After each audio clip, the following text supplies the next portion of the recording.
Assalamualaikum warahmatullahi wabarakatuh. Telah terjadi banjir di Pulau Paya, Kecamatan Trumon Tengah, Kabupaten Aceh Selatan. Dari Seput Muno telah terjadi banjir. Hujan yang tak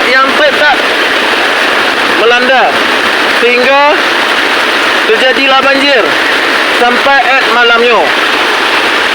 Madlakan iba Allah babaga ke itun yang ke gepek le Allahnya.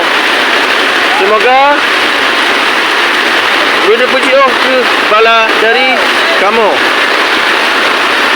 yang kebit sehingga getak ramai tak ada motor Honda antrian di sepanjang jalan. Dia macam ini.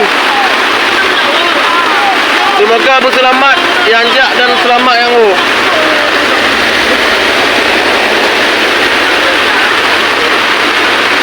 Dia ke macam sampai malam yo banjir ana biar-biar dari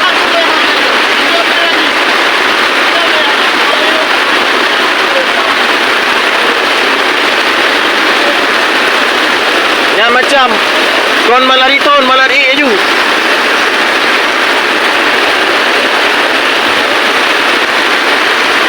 Jalan lintasan Medan Banda Aceh.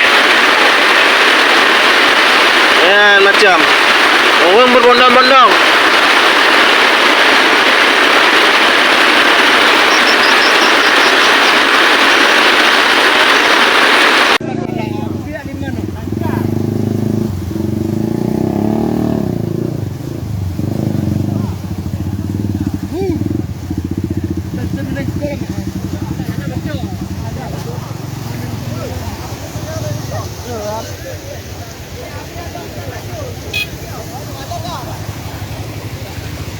Aye.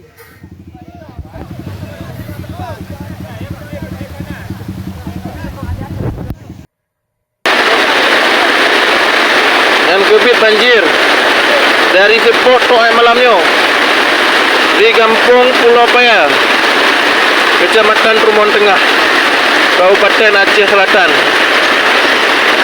Sampai malamnya kamu kena musibah banjir. Yang kebit kon makin itu makin ini.